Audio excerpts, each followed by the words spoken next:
Radhe Radhe friend, जय श्री कृष्ण। जीवित पुत्रिका व्रत के पारण के लिए हमें कौन कौन सी सामग्री लगेगी और पारण हमें कैसे करना है फ्रेंड्स, इस वीडियो में आज हम यही जानेंगे। तो देखिए, जब भी आप स्नान करने जाएं उससे पहले ही ये सारी चीज़ें निकाल लें। स्नान करने के बाद आप जब छुएंगे तो सभी चीज़ों का दान कौन हो जाता है, इसलिए आप पहले इन सब चीज़ों को निकाल लें। तो इसके लिए हम चावल लेंगे, उसके साथ चने की दाल लेंगे। झींगी का दान बहुत ही शुभ होता है इस व्रत में, तो झींगी ज़रूर दान करना चाहिए फ्रेंड्स। साथ में तेल, हल्दी, नमक और मिठाई लेंगे। इसके बाद जहाँ हमने पूजा की चौकी लगाई है उसी जगह पे हमें पारण करना है। तो देखिए, रात का दीपक है, इसे हम धोकर दीपक को फिर से नया दीपक लगा लेंगे, क्योंकि सुबह की पूजा करनी है। सभी फूल वगैरह जो है सब हम एक ही जगह पे इकट्ठा करके रखेंगे, जाके विसर्जन के समय में हम इसे विसर्जन कर दें। तो इस तरह से हमें यहाँ पर विसर्जन करना है, वही मैं आपको आज बताऊँगी। तो सभी चीज़ें हम चौकी पर बिल्कुल वैसे ही रहने दिए थे, बिल्कुल वैसे ही था। और अब हमको विसर्जन की और पारण की विधि करनी है। तो देखिए, यहाँ पे हम सबसे पहले क्या करेंगे कि जो भी चीज़ हम रखे हैं और सभी को जल के छींटे लगाते हुए सुबह की पूजा करना है। तो सबको हम फिर से जल के छींटे लगाएंगे और सभी को फिर से हम तिलक लगाएंगे। तो कलश पे तिलक लगाएंगे, चिलो सियार को तिलक लगाएंगे। तो इस तरह से हम सभी को फिर से सुबह की पूजा करेंगे। तो सबको फिर से स्नान कराकर तिलक लगाएंगे, क्योंकि पारण इनको भी करना है, तो ये भी स्नान करेंगी।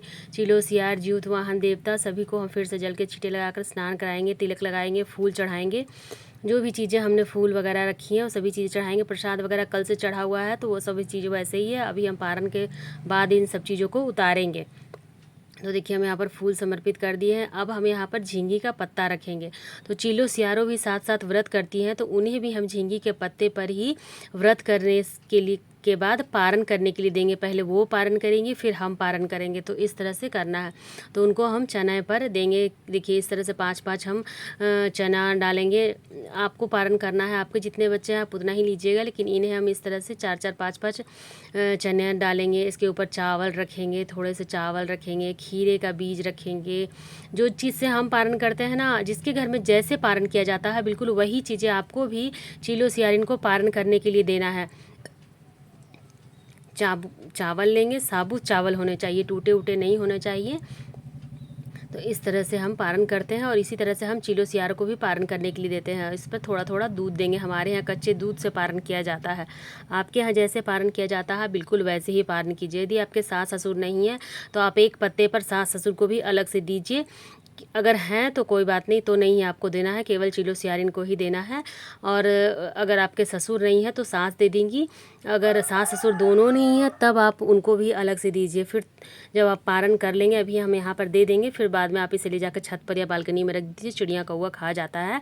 अभी हमको यहीं पे देना है, जहाँ पे आप पूजा करेंगे वहीं पे हमें पारण के लिए इनको देना है। और आपके यहाँ जो पारण किया जाता है वही चीज़ें आप पारण में दीजिए। हमारे यहाँ तो इस तरह से पारण किया जाता है, तो हम इस तरह से देते हैं।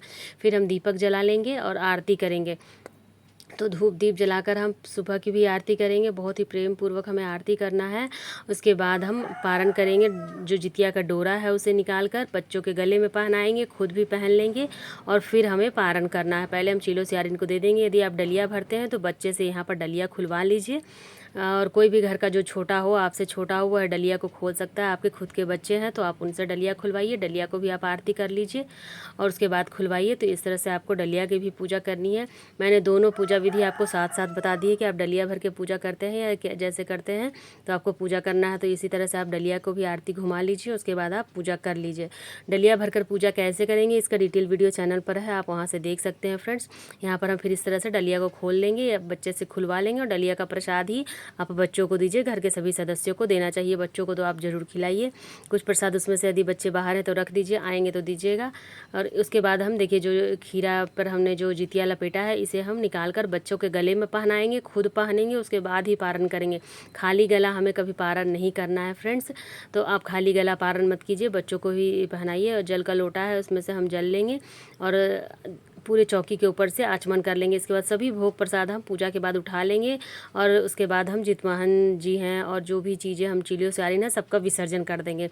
उनसे आशीर्वाद लेते हुए कि हम हमारे बच्चे को दीर्घायु रखें, हमारे बच्चे के उत्तम स्वास्थ्य रखें, और उन्हें कभी किसी तरह का कोई आँच ना आए। उन पर आने वाली विपदा को आप हर ले भगवान से प्रार्थना करते हुए, अपने बच्चों की लंबी उम्र की प्रार्थना करते हुए हम उनका विसर्जन करेंगे और पूजा की समाप्ति करेंगे। तो आपको 24 घंटे तक कुछ भी खाना पीना नहीं होता है। सुबह सूर्योदय के बाद ही हमें पारण करना होता है। आप कम से कम 7 बजे के बाद ही पारण कीजिए।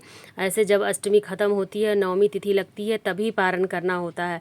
तो जिस वक्त अष्टमी तिथि ख़त्म हो, नवमी लगे, तभी पारण करना है। इन सब चीज़ों को आप हाथ लगाकर छू लीजिए और दान कर दीजिए।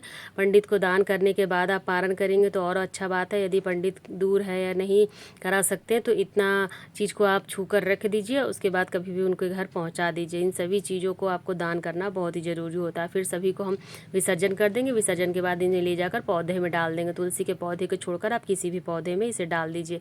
बड़ा सा पात्र लेंगे, उसमें फूल अक्षत डालकर और जो भी मिट्टी की मूर्ति हमने बनाई है सभी को हम इस तरह से विसर्जन कर देंगे। विसर्जन करने के बाद जब मिट्टी अच्छे से घुल जाए तो आप पौधे में डाल दीजिए। राधे राधे फ्रेंड्स, जय श्री कृष्ण।